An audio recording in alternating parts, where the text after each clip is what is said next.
एक बार एक महात्मा अपने शिष्य के साथ एक नगर में गए। वहाँ कुछ लोगों से मिलकर बात करने की कोशिश की, लेकिन अफसोस वहाँ किसी ने भी गुरु शिष्य के साथ अच्छा बर्ताव नहीं किया। कुछ लोगों ने उपेक्षा की और कुछ लोगों ने तो उनके मुंह पर बहुत बुरा भला कहा, बहुत तिरस्कार किया। ये सब देखकर शिष्य को बहुत बुरा लगा, वो बहुत दुखी हुआ। दोनों वहाँ से थोड़ी दूर पर एक पेड़ के नीचे जाकर बैठ गए। महात्मा के चेहरे पर इस घटना के कारण एक शिकन तक नहीं थी। वो बिल्कुल शांत थे, लेकिन उनके शिष्य के चेहरे पर तनाव के भाव साफ नजर आ रहे थे। महात्मा ने उसकी ओर देखा और पूछा, क्या बात है, इतने तनाव में क्यों हो? बस उनके ऐसा पूछते ही शिष्य का गुस्सा फूट पड़ा।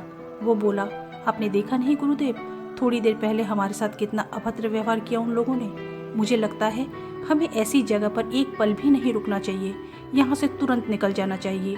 बिना किसी कारण इन लोगों ने हमारा तिरस्कार किया और जहाँ सम्मान न हो वहाँ एक पल भी नहीं ठहरना चाहिए। महात्मा ने कहा, सुनो, आज मैं तुम्हें कुछ बताने वाला हूँ और जो कुछ भी मैं कहूँगा उसे तुम गुरु मंत्र मानना और हमेशा याद रखना। उन्होंने कहा, क्या तुम्हारी नज़र में कोई ऐसी जगह है जहाँ लोगों का व्यवहार मनमोहक हो, जो हमारा सम्मान करे? तो शिष्य बोला, आज जिन लोगों से मिले उनसे तो बेहतर ही होंगे।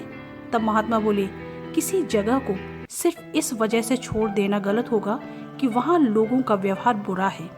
हम साधु संत हैं, हमें ऐसी चीज़ों से विचलित नहीं होना चाहिए, बल्कि अगर किसी जगह बुराई है तो वहाँ तब तक टिके रहना चाहिए जब तक अपनी अच्छाइयों से वहाँ के लोगों का विचार परिवर्तन न कर दें। लोगों का सुधार करना, उनका भला करना, संसार कल्याण में तत्पर रहना ही हमारा कर्तव्य है।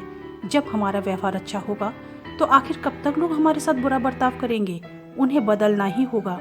हमें विपरीत परिस्थितियों को चुनौती मानकर खुद को साबित करना होगा। कठिन परिस्थितियों को कड़े प्रयास से अनुकूल कर लेना ही एक साधु के जीवन का उद्देश्य होता है और वही श्रेष्ठ मानव होता है। शिष्य पूछता है, गुरुजी, श्रेष्ठ मानव किसे कहते हैं? महात्मा उत्तर देते हैं, जिस प्रकार युद्ध में आगे बढ़ता हुआ हाथी तीर से छलनी होने के बाद भी रुकता नहीं, आगे बढ़ता है, ठीक वैसे ही श्रेष्ठ मानव भी दूसरों के अपशब्दों के तीरों का वार झेलकर भी अपना कर्तव्य नहीं छोड़ता। खुद को वश में रखने वाला शांत चित्त व्यक्ति ही सर्वोत्तम होता है, श्रेष्ठ होता है। गुरु की बात से शिष्य का मन निर्मल हो जाता है। तो दोस्तों, इस संसार में सफलता से रहने का एक ही गुरु मंत्र है और वो है धैर्य। और धैर्य का विकास ध्यान से संभव है। तो रोज कुछ देर मौन रहकर ध्यान का अभ्यास करें। यकीन करें, फिर परिस्थितियां आपको कभी भी विचलित नहीं कर पाएंगी। जय श्री कृष्ण।